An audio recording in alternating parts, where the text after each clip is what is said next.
Para comenzar, nos acompaña desde la Universidad de Oviedo, España, la doctora Ana Coto Montes, en su presentación Marcadores de la enfermedad de Alzheimer, una prometedora necesidad.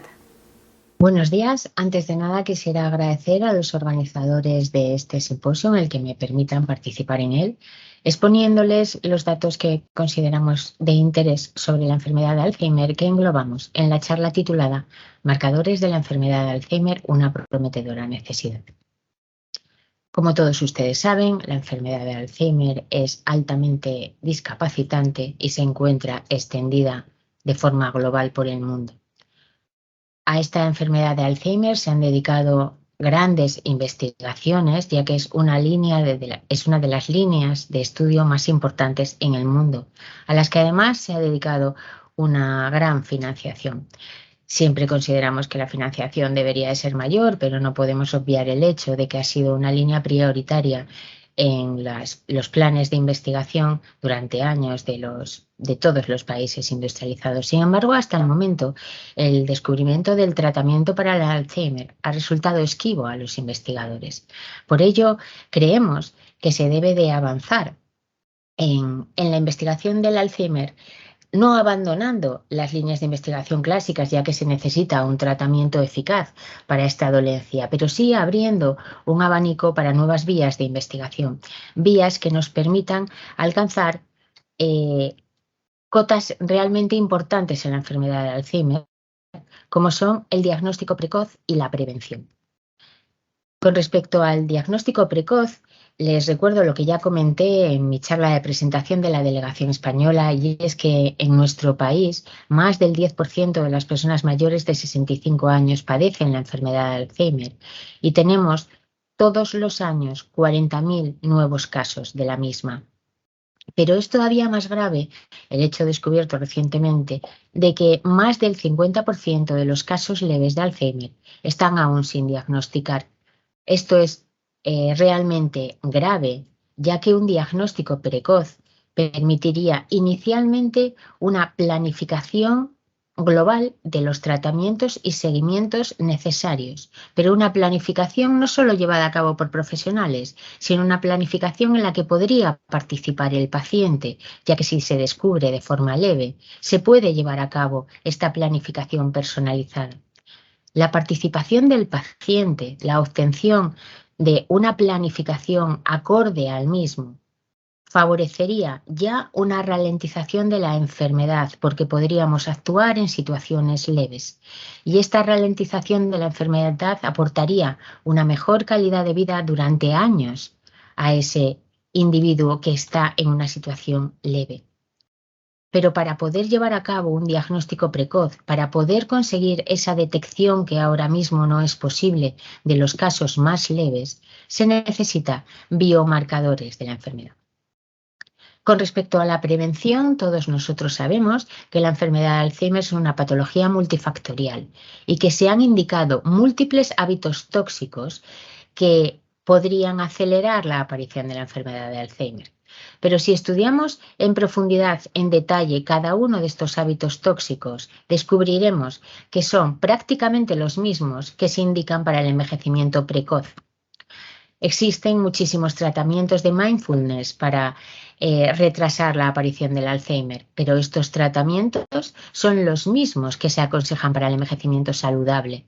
Es decir, hasta el momento no se han conseguido separar cuáles son realmente las causas que podían provocar, favorecer, acelerar la aparición de la enfermedad de Alzheimer. No se han podido separar de las causas propias del envejecimiento. Datos recientes han indicado que si fuésemos capaces de reducir en un 25% las causas, los hábitos tóxicos, se evitarían entre 1 y 3 millones de enfermos de Alzheimer en el mundo. Es por lo tanto de gran importancia el conocer, el profundizar en las bases fisiopatológicas de esta enfermedad, porque conociendo esas bases seremos capaces de detectar esos biomarcadores, esas moléculas que se alteran por los hábitos tóxicos y por ello detectar cuáles son los pasos que debemos evitar para retrasar, ya no digo evitar, pero sí retrasar al menos la aparición de la enfermedad de Alzheimer. Como han visto por el comienzo de mi charla, mi intención es focalizar la misma en la detección de biomarcadores de la enfermedad de Alzheimer. Comencemos entonces por el principio, por lo que es la definición realmente de biomarcador. Se define como biomarcador cualquier característica, tanto de un proceso fisiológico como patológico, que pueda ser de forma objetiva, medible y evaluable. Una señal, una proteína, una molécula que pueda ser medible y evaluable servirá como biomarcador potente de cualquiera de estos procesos. ¿Dónde buscar estos biomarcadores? En los últimos 5 años han aparecido un gran número de artículos que apoyan o proponen la búsqueda de biomarcadores a nivel plasmático. La idea es que se localicen esos biomarcadores en el plasma sanguíneo y que a partir de ahí se lleve a cabo un cribado masivo de la población. Pero nosotros queremos añadir además la posibilidad de buscar biomarcadores a nivel celular. Dentro de la célula puede haber muchísimas moléculas alteradas. Esa gran cantidad de datos obtenidos en el estudio de la célula podrían ser analizados mediante inteligencia artificial que nos permitiría el desarrollo de algoritmos que ya se han desarrollado con éxito en otras enfermedades porque han funcionado como biomarcadores realmente eficaces. En nuestro grupo de investigación, desde hace ya 10 años, nos hemos especializado en la búsqueda de biomarcadores en distintas patologías y hemos descubierto que siempre existen alteraciones celulares en estas patologías. Toda patología orgánica debe conllevar un daño celular porque nuestro organismo está formado por células y cualquier alteración del mismo acabará provocando una modificación, un daño en la célula, que si se descubre nos indica cuál es el camino de alteración de dicha dolencia. Si para obtener el plasma es necesario solamente una extracción de sangre, para el estudio celular es también igual de sencillo, ya que contamos a nivel de sangre con las células mononucleares de sangre periférica, que tienen todas las características necesarias para estudiar todos los procesos celulares, pero además cuentan con la ayuda de poder moverse a nivel sistémico y por lo tanto recoger información de todo el organismo. Apoyamos, por lo tanto, el estudio del interactoma celular. ¿A qué se llama el interactoma celular? El interactoma celular incluye todas las relaciones que dentro de la célula se establecen entre los orgánulos. Estas relaciones, mediante señales de muy distintos tipos, permiten mantener la homeostasis celular. Y por el contrario, cualquier daño, cualquier alteración en alguno de estos orgánulos provocará modificaciones también en las señalizaciones que nos permitirán detectar cuál es el comienzo del daño a nivel de la célula. En nuestras investigaciones en envejecimiento hemos estudiado distintas condiciones experimentales, hemos trabajado en modelos animales, hemos trabajado en humanos y siempre hemos visto un patrón que se repite de forma sistemática. Primero se produce una alteración, un incremento de los radicales libres que llevan a una alteración del estrés oxidativo. Cuando aparece este estrés oxidativo, los orgánulos empiezan a dañarse y se ven afectados los dos pilares fundamentales que mantienen la célula. Por un lado, la mitocondria, que es la encargada de producir energía y además uno de los principales productores de radicales libres, y posteriormente la síntesis de proteínas. Eso ha sido común en todas las dolencias. ¿Puede que sea común en la enfermedad de Alzheimer? Bien, el que el estrés oxidativo está relacionado con la enfermedad de Alzheimer se sabe desde hace ya 30 años. Existen más de 10.000 artículos sobre la enfermedad de Alzheimer que hablan de que esta dolencia es generadora de radicales libres. La mitocondria, como había dicho anteriormente, es la productora principal de energía de la célula. Sin las mitocondrias, la célula no podría funcionar. Todos los orgánulos precisan de esta energía. Es la que nos va a aportar la energía suficiente para que la célula pueda relacionarse con las de alrededor y actuar correctamente en su interior. Si las mitocondrias se dañan, este daño progresivo provocará también una afectación progresiva de toda la célula hasta que llegue a convertirse en global. Que la mitocondria está dañada en la enfermedad de Alzheimer se sabe casi desde hace 30 años. Poco tiempo después del descubrimiento de la relación con el estrés oxidativo, ya se indicó que la mitocondria estaba dañada. Hay alrededor de 800 artículos en PubMed que nos hablan de esta particularidad en la enfermedad de Alzheimer. Por lo tanto, las dos primeras fases de la alteración del interactoma, la acumulación de radicales libres y la alteración mitocondrial se conocen como propias de la enfermedad de Alzheimer. Por lo tanto, es de esperar que el retículo endoplásmico haya perdido efectividad. El retículo endoplásmico es un conjunto de cisternas membranosas que ocupan una parte sustancial de la célula y que son las encargadas de producir la mayor parte de las proteínas y todas las proteínas glucosiladas. En el momento en el que el retículo endoplásmico pierde efectividad, se dice que nos encontramos en una situación de estrés del retículo. Se sabe desde hace mucho que la enfermedad de Alzheimer se caracteriza por la acumulación de tau hiperfosforilada y de péptidos anómalos beta-amiloides. Bien, la hiperfosforilación de tau, el que se pase de 3 zonas de fosforilación a incluso 9, se lleva a cabo en retículo endoplásmico y aparato de Golgi. Y esta hiperfosforilación va a provocar que los microtúbulos no se dispongan de forma ordenada y por lo tanto dificultará el envío de los neurotransmisores y con ello alterará la sinapsis. Los péptidos beta-amiloides acabarán formando agregados de proteínas. La aparición de ambas características de la enfermedad de Alzheimer nos denota, apoya de forma indirecta, el que realmente en la enfermedad de Alzheimer existe un estrés del retículo endoplásmico. Estas proteínas mal plegadas del retículo endoplásmico, que son el resultado del funcionamiento anómalo del mismo, van a ir acumulándose y agregándose poco a poco. Esto es un proceso típico de las enfermedades neurodegenerativas, pero quería recalcar esta característica de poco a poco. Esta agregación de proteínas inicialmente es silenciosa, es decir, no va a dar lugar a ningún síntoma, pero va a ir acumulándose poco a poco hasta que llegue un momento en el que estas proteínas aberrantes en el cerebro provoquen una alteración sináptica, un daño permanente a nivel de la sinapsis que puede acabar induciendo una muerte de las neuronas que, como no van a ser capaces de producir mitosis, acabará llevando a una neurodegeneración.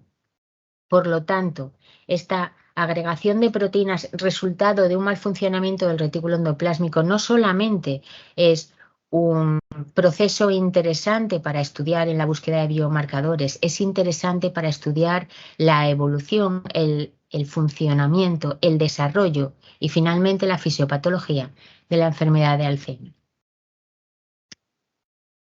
Se sabe a nivel de biología celular que cuando se produce un estrés del retículo, la célula da lugar a una respuesta multifactorial. Es lo que se conoce como UPR, respuesta a proteínas mal plegadas. El retículo endoplásmico, el sáculo del retículo endoplásmico, tiene en su interior las proteínas que ya se han sintetizado y están tratando de plegarse correctamente. Cuentan para ello con una serie de proteínas residentes del retículo endoplásmico que les ayudarán. Entre ellas, la más importante es la VIP. Esta proteína VIP, además, se encuentra asociada a 3 proteínas en la membrana del retículo endoplásmico, la proteína TF6, IRE1-alfa y PERC.